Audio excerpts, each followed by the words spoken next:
एक निजी चिकित्सालय में उपचार के लिए लाई गई 6 वर्षीय बालिका के टॉन्सिल का ऑपरेशन के दौरान मौत के मामले में पाटीदार समाज और मासूम के परिजनों ने कैंट थाने के सामने मुख्य मार्ग पर जाम लगाकर पुलिस और डॉक्टर के खिलाफ जमकर नारेबाजी की। गुरुवार को नीमच के प्रधान हॉस्पिटल की चिकित्सक डॉक्टर पीयूष प्रधान ने सूरत जिला मंदसौर की कुमारी भाविका उम्र 6 वर्ष को गले में टॉन्सिल था, जिसके उपचार के लिए एक चिकित्सक द्वारा ऑपरेशन की बात कही गई थी।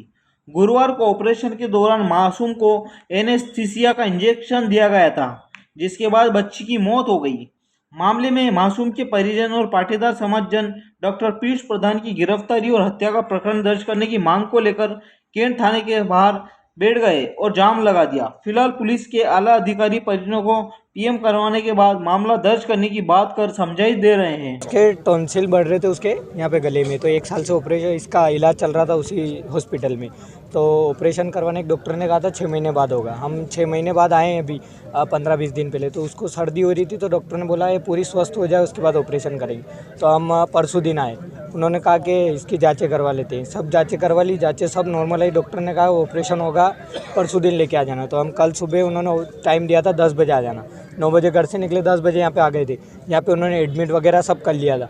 अब वो NSA इंजेक्शन लगवाने वाले डॉक्टर साहब लेट हो गए। वो आए 12-12:30 बजे आए, 12:30 बजे आए और उसको अंदर लेके गए। लड़की को इंजेक्शन लगाया, हमारे सामने वहाँ से नज़र आ रहा था। इंजेक्शन लगाया और 2 मिनट में लड़की का ब्रेन फेल हो गया और हार्ट भी फेल हो गया। उसका कुछ भी काम करना बंद हो गया था। तो उन्होंने हमसे कुछ भी नहीं कहा। 2 मिनट के अंदर लगभग आसपास के सभी हॉस्पिटल के डॉक्टर को उन्होंने बुलाया। उनमें से मुकेश पाटीदार जी और सभी आ गए थे। उन्होंने उनकी देखा उसको पूरी स्थिति को और समझा। और हमको फिर वो बाहर निकले, हमने उनसे पूछा तो उन्होंने बताया कि उस इंजेक्शन की वजह से हुआ है और उसका ब्रेन वगैरह फेल हो गया है और काम भी नहीं कर रहा है, कुछ भी नहीं कर रहा। तो हमने उनसे पूछा तो उन्होंने बोला कि ऐसा ऐसा हुआ है। तो फिर हमने उन डॉक्टर से कहा कि ऐसा क्या होगा। उन्होंने थोड़ी देर प्रयास किया और उसकी हार्ट बीट चालू हो गई। वो उन्होंने लगाया, वो उससे चालू हो गया। फिर उसके बाद हमने उनसे पूछा तो क्या होगा। तो उन्होंने कहा कि इसकी पूरी जिम्मेदारी हम लेते हैं, इसको यहाँ से उदयपुर रेफ़र करना पड़ेगा। उन्होंने रेफ़र चार्ज शीट फाड़ दी यहाँ से। और उन्होंने इनके हॉस्पिटल में सुविधा भी नहीं थी, वेंटिलेटर की सुविधा भी नहीं। उन्होंने एम्बुलेंस बुलाई, वेंटिलेटर की उसमें डाला। और फिर वो जिस डॉक्टर ने NSA से इंजेक्शन लगाया ना, उन्होंने पूरी जिम्मेदारी ली। उन्होंने हमने लिखवाया उनसे राइटिंग में कि लड़की का जो भी इलाज होगा, जो भी उसके साथ घटना होगी, उसके पूरे जिम्मेदार वो रहेंगे। वीडियोग्राफी भी करी हमने, वहाँ पे न्यूज़ वाले और सब थे। उन्होंने फिर वहाँ से उदयपुर गए तो 3-4 जने यहाँ से स्टाफ वाले बैठे हॉस्पिटल के। रास्ते में उसकी तबीयत और ज़्यादा ख़राब हो गई। उन्होंने फिर वहाँ पे प्रयास किया, उसकी धड़कन चल रही थी। आधे रास्ते में लगभग हम उदयपुर पहुँचने ही वाले थे और वो एक्सपायर हो गई। डॉक्टर ने हमको बताया नहीं, हमको पता चल गया था। जैसे हॉस्पिटल गए, वहाँ से उतरे, 3-4 डॉक्टर उतरे, उस लड़की को उतारा ही नहीं और वो 3-4 गायब हो गए। उसके बाद हमारे पास आए ही नहीं। हमने लड़के उतार के डॉक्टर के पास ले गए। डॉक्टर ने वहाँ जाके बताया एक्सपायर हो गई। इतने वो एम्बुलेंस भी गायब हो गई। उसको हमको लाने में बहुत तकलीफ हुई। वहाँ से दूसरी एम्बुलेंस करके लेके आए हम शाम।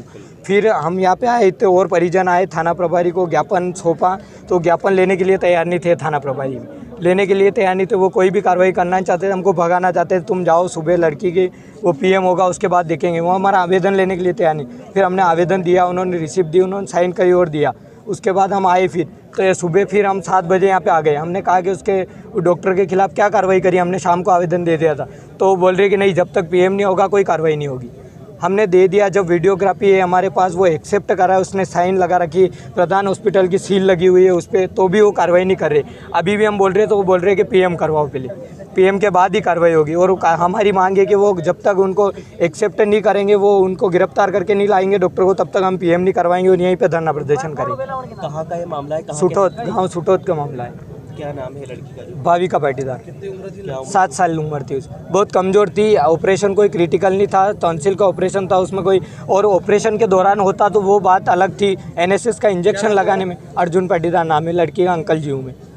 ये कल यहाँ प्रशांत जो हॉस्पिटल है उसमें बालिका को लेकर ये सुटौत वाले हमारे रिलेटिव हैं, ये आए थे कैंसर का ऑपरेशन कराने के लिए। जैसे ऑपरेशन के लिए बच्चे को बेहोश के लिए कोई डॉक्टर बुलाया सोनी करके, उन्होंने जैसे इंजेक्शन लगाया वो वहीं एक्सपायर हो गई।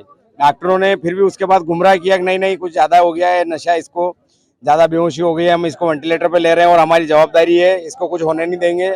और एम्बुलेंस कराई इन्होंने, वेंटिलेटर पे लिया और एम्बुलेंस में खुद डॉक्टर का स्टाफ साथ में चला उदयपुर तक। उदयपुर जाते से जैसे हॉस्पिटल में उतरे, गीतांजलि हॉस्पिटल में, वैसे उसके पूरे परिजन जैसे बाहर उतरे, स्टाफ हॉस्पिटल का वहीं उतरा, वो परिजन के हाथ में बच्ची उठवाई और हॉस्पिटल के स्टाफ और एम्बुलेंस वहां से भाग गए। और उसके बाद वो बेचारा बच्ची को लेकर जब अस्पताल में गए तो डॉक्टर ने उसको मृत घोषित कर दिया। डॉक्टर ने कहा कि आप मरे हुई लाश को लेकर आए हैं, कोई ये चांस नहीं है इसमें।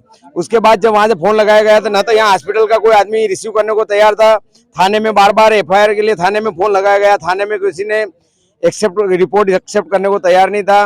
बहुत रात को 10 बजे तक इस बात को लेकर वहां से उन्होंने लाश भी नहीं दी, क्योंकि डॉक्टर ने पूरी तरह से सेटिंग कर रखी थी। उसके बाद कहीं ना कहीं लड़ाई झगड़ा करने के बाद जब वहां से लाश को वहां से छुड़वाया गया और यहाँ एफआईआर के लिए, यहाँ पीएम के लिए लाया गया। हम सबकी मांग एक ही है कि जब डॉक्टर ने खुद ने एक्सेप्ट कर रखा है कि मेरी गलती से ये घटना हुई है, उन्होंने लिखित में दिया है, तो पहले एफआईआर होना चाहिए, उसके बाद पीएम होगा और कार्रवाई होनी चाहिए और इसको सीलबद्ध किया जाए।